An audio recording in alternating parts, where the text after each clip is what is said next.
अस्सलाम वालेकुम स्टूडेंट्स, मेरा नाम अम्मार मुजाहिद है और आज के इस लेक्चर में हम एक मरतबा फिर रोल्स थ्योरम और मीन वैल्यू थ्योरम पर बात करेंगे और एक्सरसाइज 4.2 के क्वेश्चन नंबर 13 से 18 तक सोल्व करने वाले हैं।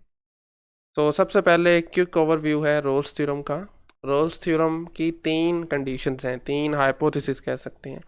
कोई फंक्शन अगर किसी क्लोज इंटरवल के अंदर कॉन्टीन्यूस है, ओपन इंटरवल के अंदर डिफरेंशिएबल है और एंड पॉइंट्स पर अगर फंक्शन की वैल्यू सेम है तो आपको कोई ना कोई एक ऐसा पॉइंट ज़रूर मिलेगा इस ओपन इंटरवल के अंदर जहाँ पर उसका डेरिवेटिव ज़ीरो हो रहा होगा, या आप यूँ कह सकते हैं कि जहाँ पर उसकी टेंजेंट लाइन उस पॉइंट पर वो हॉरिजॉन्टल हो जाएगी। ठीक है, इसकी ज्योमेट्री वगैरह ऑलरेडी हम डिस्कस कर चुके हुए हैं। ओके, सो नेक्स्ट हमारे पास है मीन वैल्यू थ्योरम, जो कि इसी का ही जनरल वर्जन आप कह सकते हैं। इसमें दो हाइपोथेसिस हैं। फंक्शन कोई भी एफ ऑफ एक्स किसी क्लोज इंटरवल के अंदर अगर कॉन्टीन्यूस है और ओपन इंटरवल के अंदर डिफरेंशिएबल है, देन कोई एक सी पॉइंट इस इंटरवल के अंदर, ओपन इंटरवल के अंदर ऐसा ज़रूर मिलेगा जहाँ पर आपके पास सीकेंट लाइन और टेंजेंट लाइंस पैरेलल हो जाएंगी। Slope of secant line equal आ जाएगी स्लोप ऑफ टेंजेंट लाइन के। तो दैट्स इट। ठीक है, चलें जी क्वेश्चंस की तरफ आ जाएं। क्वेश्चन नंबर 13 में फंक्शन गिवन है एक पीस वाइज, जो कि नज़र आ रहा है 0 से 1 तक डिफाइन है क्लोज इंटरवल के अंदर ना। हालांकि दो पीसीज हैं लेकिन फिर भी यही इंटरवल बनता है 0 से 1। वो कह रहा है जी ये function 0 x is equal to 0 पर और एक्स इज इक्वल टू 1 पर 0 है, नज़र आ रहा है। अगर आप यहाँ पर 0 लगाते हैं, ये गिवन है बल्कि, तो 0 के लिए एक्स की जगह पर भी 0 आ जाएगा, 1 पर भी 0 वैल्यू है और डिफरेंशिएबल भी है। वो कह रहा है कि ओपन इंटरवल के अंदर ये डिफरेंशिएबल भी है। और आप कभी बता के आए ना, तीन कंडीशंस हैं आपके पास रोल्स थ्योरम के लिए। ठीक है, तो ये दो कंडीशंस तो ये है ना, एक तो डिफरेंशिएबिलिटी की है ओपन इंटरवल के अंदर और दूसरी है एंड पॉइंट पर 0 है, राइट। वो कह रहा है but it's derivative on 0 1 is never 0। वो कहना चाह रहा है कि रोल्स थ्योरम का जो कंक्लूजन है वो यहाँ पर सेटिस्फाई नहीं हो रहा। ठीक है, तो क्या कहना चाहेंगे इस बारे में। देखें, रोल्स थ्योरम की है तीन कंडीशन। उसने दो का तो जिक्र कर दिया है, डिफरेंशिएबिलिटी भी उसने बता दी है और उसने ज़ीरोज़ का भी बता दिया है, एंड पॉइंट पर ये ज़ीरो हो रहा है। ठीक है, बट उसने कॉन्टीन्यूटी के बारे में नहीं बताया, तो मे बी यहाँ पर कॉन्टीन्यूटी भी डिस्टर्ब हो रही हो। ठीक है, फंक्शन के अंदर आपका देखें तो कहाँ पर इंटरवल ब्रेक हो रहा है, 1 पे हो रहा है। यहाँ पर 1 पे छोटे नंबर्स के लिए x है और एग्जैक्टली 1 के लिए 0 है, तो 1 पर हमें कॉन्टीन्यूटी चेक करनी चाहिए, यहाँ पर प्रॉब्लम हो सकती है। ठीक है, तो 1 पर चूंकि ये छोटे नंबर्स के लिए डिफाइन है तो यहाँ पर 1 पे लेफ़्ट लिमिट फाइंड करेंगे। तो इस केस में जस्ट आपको 1 की लेफ़्ट लिमिट फाइंड करनी पड़ेगी और फंक्शन यूज़ होगा फर्स्ट वाला x। ठीक है, ये इक्वल आना चाहिए ना फंक्शन की वैल्यू के, कॉन्टीन्यूटी की यही डेफिनेशन है f(1) के। तो देख लें ज़रा, लिमिट जब फाइंड करेंगे तो ये 1 आएगी, x में 1 पुट करें और फंक्शन की वैल्यू 1 पे 0 है, तो दीज आर नॉट इक्वल क्योंकि फंक्शन कॉन्टीन्यूस नहीं है क्लोज इंटरवल के अंदर। इसी वजह से यहाँ पर रोल्स थ्योरम जो है वो अप्लाई नहीं हो सकता। यही वजह है कि फिर वो कोई ऐसा पॉइंट नहीं मिल रहा जहाँ पर डेरिवेटिव इसका 0 हो। ठीक है, ओके, नेक्स्ट क्वेश्चन नंबर 14 पे आ जाएं। तो कह रहा है जी for what values of A M and B, ये तीन कॉन्स्टेंट्स हैं, किन वैल्यूज़ के लिए the function satisfy the hypothesis of mean value theorem. अब याद रहे मीन वैल्यू थ्योरम की हाइपोथेसिस, दो हाइपोथेसिस हैं। एक तो फंक्शन क्लोज इंटरवल के अंदर कॉन्टीन्यूस होना चाहिए और दूसरा ओपन इंटरवल के अंदर डिफरेंशिएबल होना चाहिए। तो क्लोज इंटरवल इसमें बन रहा है 0 से 2 तक, तो हम ये दो काम ही करेंगे बस। ठीक है, 0 पे कंटिन्यूटी देखने के लिए क्या करेंगे, कंटिन्यूटी डेफिनेशन अप्लाई कर दें। 0 पर फंक्शन की वैल्यू और 0 पे ये देखें राइट लिमिट, नॉट लेफ़्ट, क्योंकि 0 को हम राइट से अप्रोच कर सकते हैं। तो सबसे पहला काम, by definition of continuity function की वैल्यू और इस केस में 0 की राइट लिमिट इक्वल होनी चाहिए।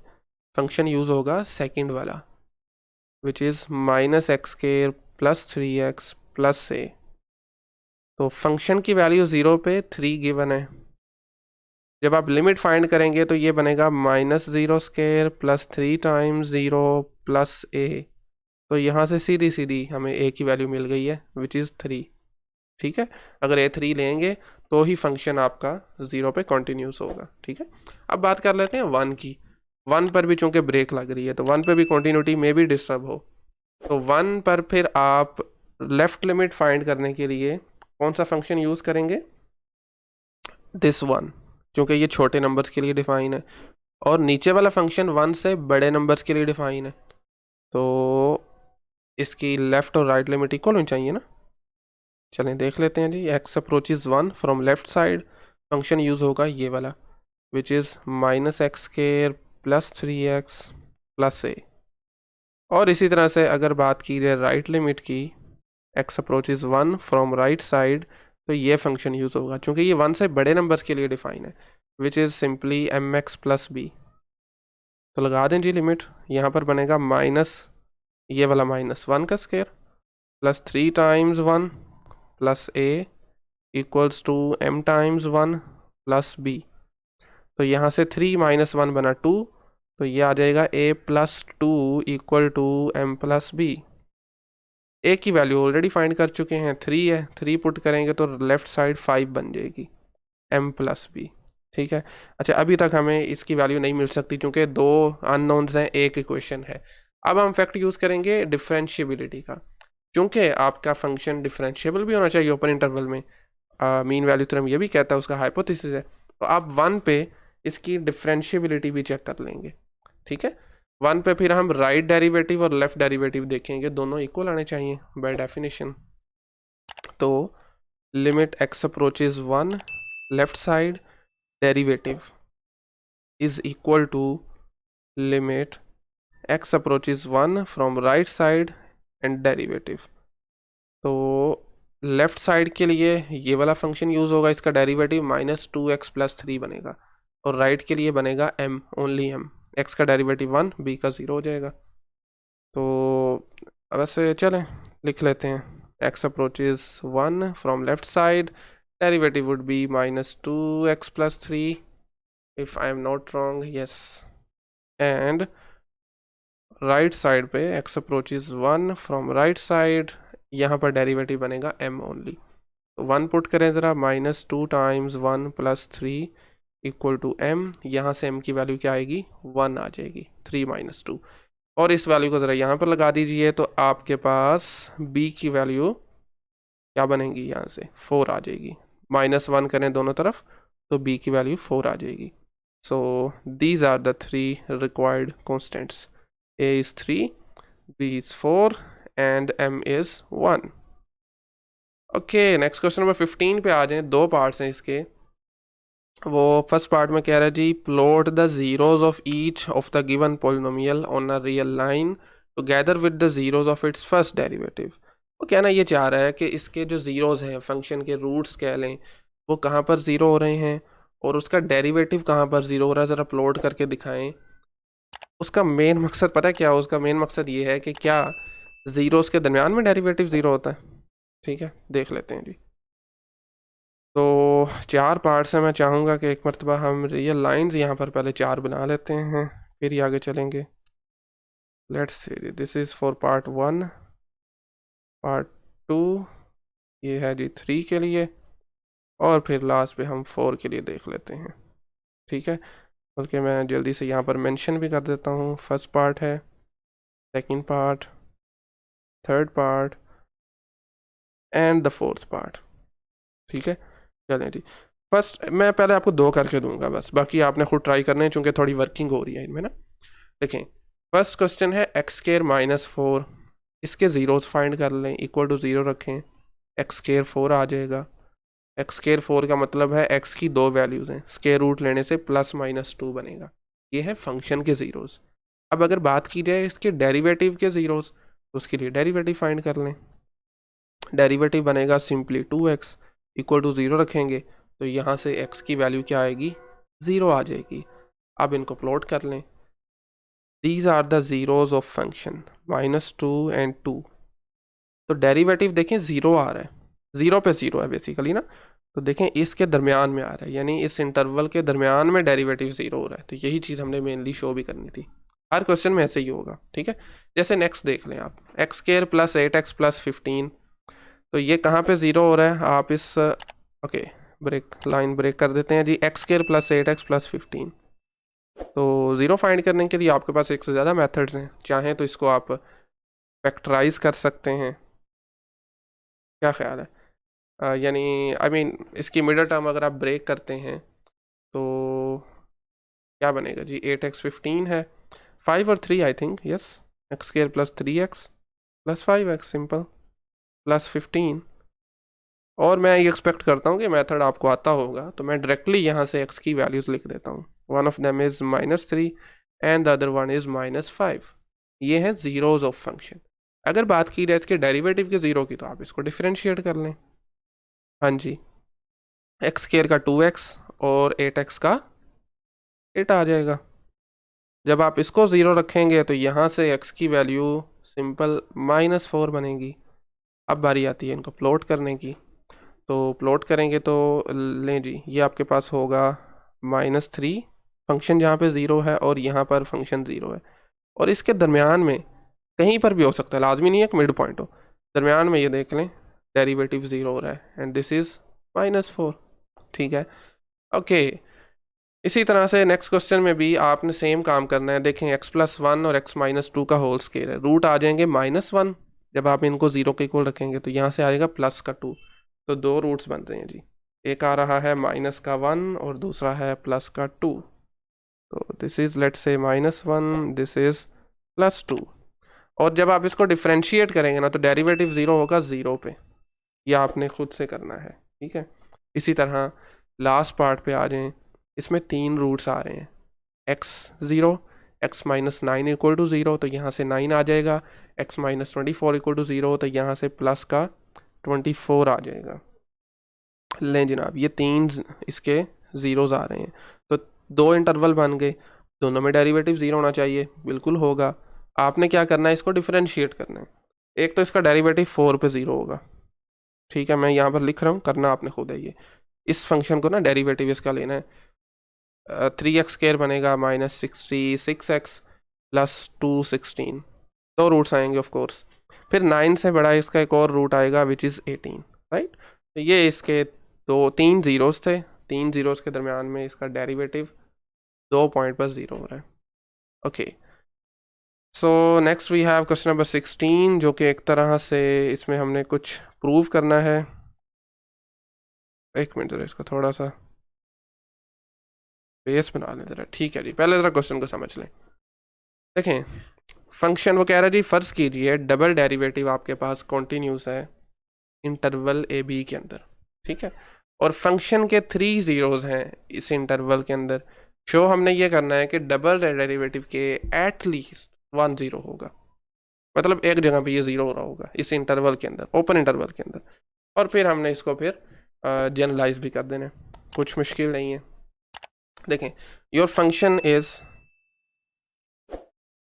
Has given this is both differentiable and continuous, ऐसे ही है ना, एंड कॉन्टीन्यूस, ठीक है।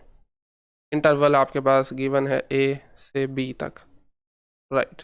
और इसके कहा गया है कि 3 रूट्स हैं, fs 3 zeros in the interval. हम इमेजिन करते हैं कि वो 3 जो इसके रूट्स हैं वो हम लेट से हम r और s और t ले लेते हैं। r, s और t ये 3 रूट्स हैं।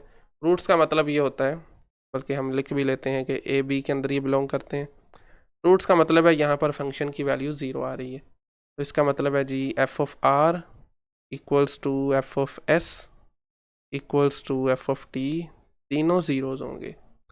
तो रोल्स थ्योरम में क्या होता है, एंड पॉइंट पर आप क्या करते हैं, फंक्शन को ज़ीरोज़ लेके चलते हैं, ठीक है। तो इनफैक्ट इसमें फिर क्या होगा, 2 बार आप रोल्स थ्योरम अप्लाई करेंगे इनफैक्ट, यानी पहले r और s को लेके चलेंगे और फिर आप s और t को लेके चलेंगे, ठीक है। तो simply you can write here, क्योंकि फंक्शन डिफरेंशिएबल भी है, कॉन्टीन्यूस भी है, ज़ीरोज़ भी आ रहा है, तो simply then by Rolle's theorem, in short हम इसको RT लिखा करेंगे। देयर एग्जिस्ट, लेट्स से हम ले लेते हैं जी C1, ठीक है, जो कि ऑफ कोर्स लाई करेगा R और S के दरमियान में, जहाँ पर डेरिवेटिव ज़ीरो होगा, such that f derivative at C1 equal to zero. और इसी तरह से देयर एग्जिस्ट अनदर नंबर, पिछले क्वेश्चन में भी हम यही चीज़ देख के आए हैं ना, C2 होगा जो कि S और T के दरमियान में लाई करेगा, lies between S and T, such that कि इस पॉइंट पर आपका डेरिवेटिव क्या होगा, 0 हो जाएगा। पहले हमने बात की थी फंक्शन की, अब हम आ गए हैं डेरिवेटिव पे। ठीक है, क्योंकि आपका डेरिवेटिव भी कॉन्टिन्यूस भी है और डिफरेंशिएबल भी है इंटरवल के अंदर, और अब इंटरवल कौन सा बन गया, C1 से C2 तक बन गया। अब हम बात करेंगे अपने डेरिवेटिव की। ठीक है, डिफरेंशिएबल, ओवरऑल डिफरेंशिएबल है, खैर ये तो कॉन्टिन्यूस भी है इंटरवल ए बी के अंदर। ठीक है, अगरचे हम इस केस में C1 और C2 के लेके चल रहे हैं ना, क्योंकि ये उसके एंड पॉइंट्स बनेंगे, एंड पॉइंट पर डेरिवेटिव 0 है, लेकिन ये चूंकि बड़ा इंटरवल है, आप ये भी लिख सकते हैं, कोई मसला नहीं है।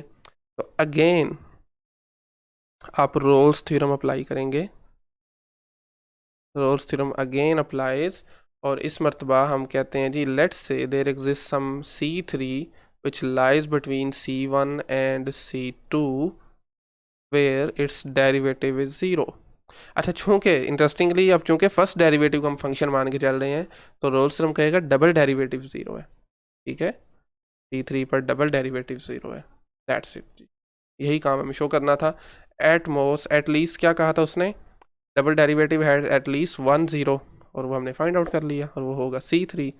जनरलाइज करने के लिए हम लिख सकते हैं, अभी जो हमने ऊपर डिस्कशन की है उसमें आप ये लिख सकते हैं जी, अगर f has let's say n+1 number of zeros, ठीक है, किसी भी n इंटीजर के लिए positive of course, in the any interval A B, in any interval A B, और the nth derivative is constant, oh sorry, not sorry, continuous, is continuous on AB,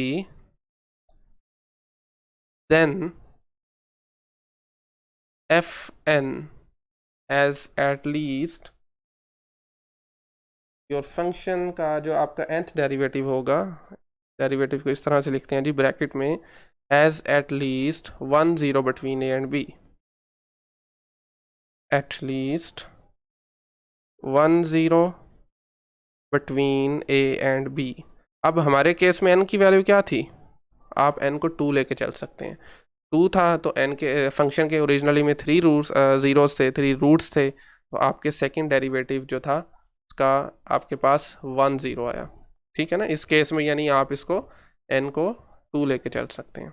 ठीक है, okay जी, तो यही चीज़ हमने prove करनी थी। नेक्स्ट आ जाए question number 17 पे। एक मरतबा फिर से हमें कुछ शो ही करना है, आप ये कह सकते हैं कि इस मरतबा डबल डेरिवेटिव वो कह रहा है जी ग्रेटर देन 0 पूरे इंटरवल के अंदर ए बी के अंदर, then single derivative has at most 1 0 in this interval, ये चीज़ हमें शो करनी है।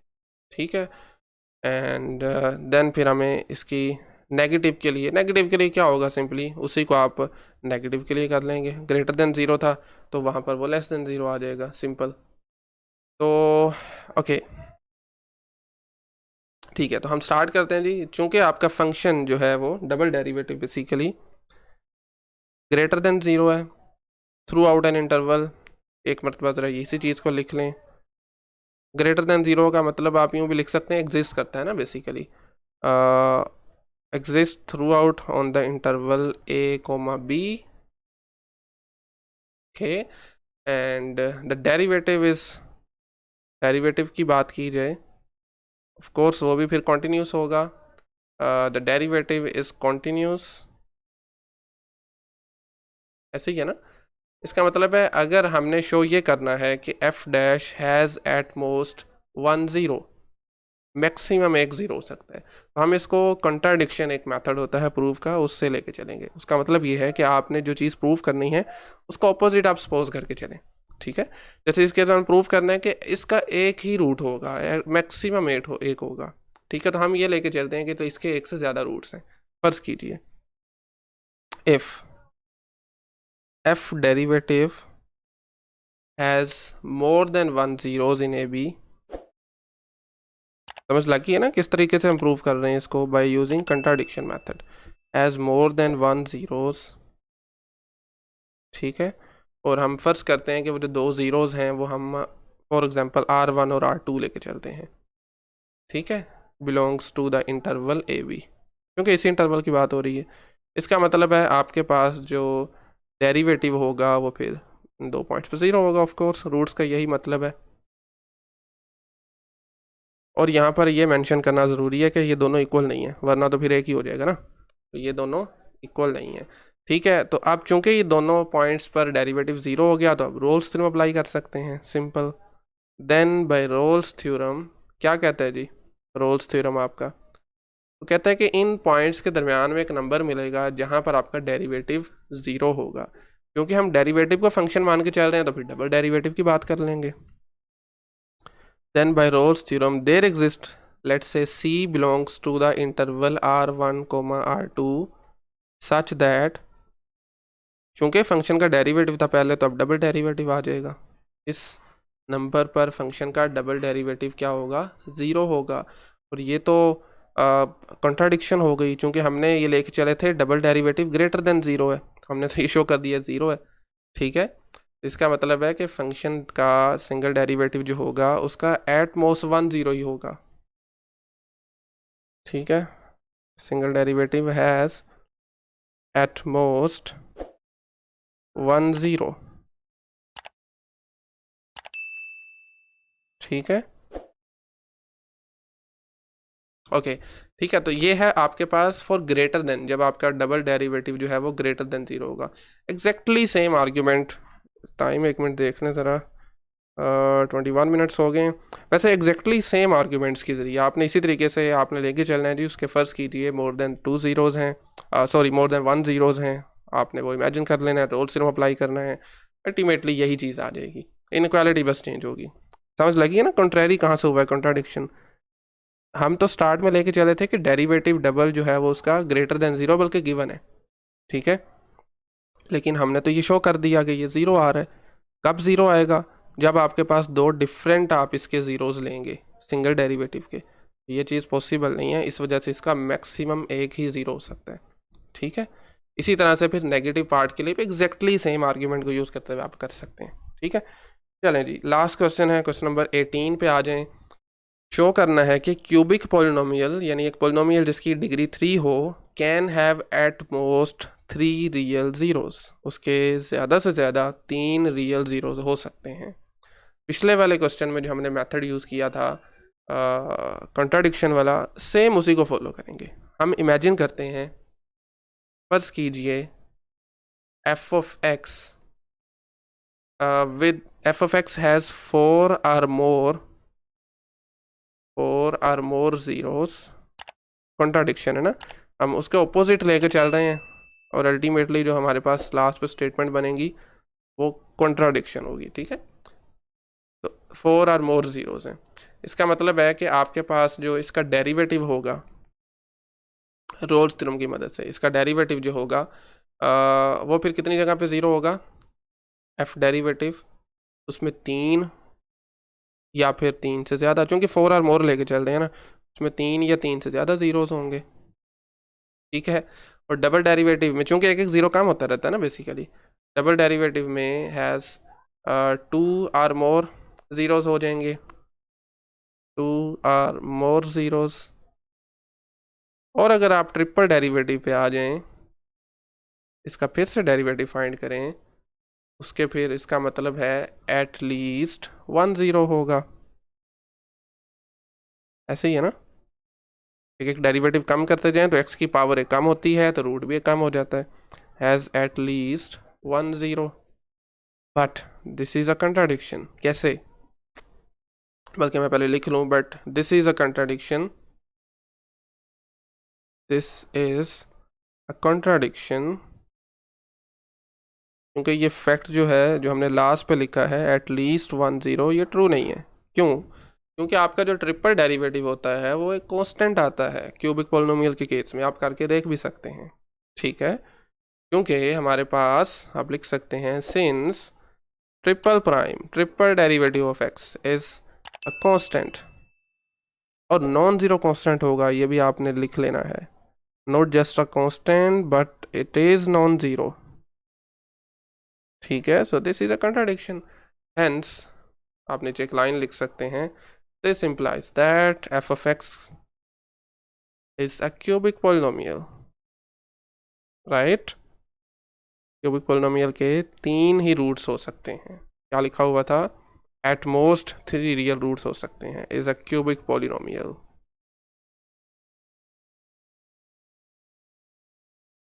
ओके,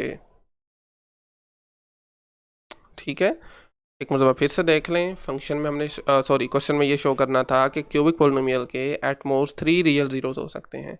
हम इसको कंट्राडिक्शन के जरिए लेके चले, हमने अज्यूम किया कि 4 या 4 से ज़्यादा हैं, डेरिवेटिव के फिर 3 हो जाएंगे, डबल डेरिवेटिव के 2 हो जाएंगे, ट्रिपल डेरिवेटिव का 1 हो जाएगा। लेकिन चूंकि ट्रिपल डेरिवेटिव हमें पता है क्यूबिक पोलिनोमियल के इसमें आपके पास उसका वो कांस्टेंट होता है, नॉन ज़ीरो कांस्टेंट होता है, ठीक है। अच्छा, मुझे यहाँ पर ना ये नहीं लिखना चाहिए एफ ऑफ एक्स, मुझे बल्कि यही एक्चुअली यही स्टेटमेंट लिखनी चाहिए, ठीक है। एफ ऑफ एक्स पोलिनोमियल जो है can have at most 3 real roots. F of x, this implies that F of x can have 3 real roots at most, at most 3 real roots, ठीक है। लें जी, आज के लिए इतना ही काफ़ी है। कुछ थ्योरेटिकल टाइप से क्वेश्चन थे, खैर तो बहरहाल हमारा टॉपिक ही चूँकि ऐसा चल रहा है, नेक्स्ट लेक्चर्स में भी कुछ सिमिलर सा ही काम करेंगे, चूँकि अभी हमने ये 2 थ्योरम्स के यूज़ करना है अगले कुछ लेक्चर्स में। तो बहरहाल आज के लेक्चर यहीं पे क्लोज करते हैं। अगर कहीं से कुछ नहीं समझ लग सका तो आप कमेंट सेक्शन में पूछ सकते हैं। Otherwise thank you very much.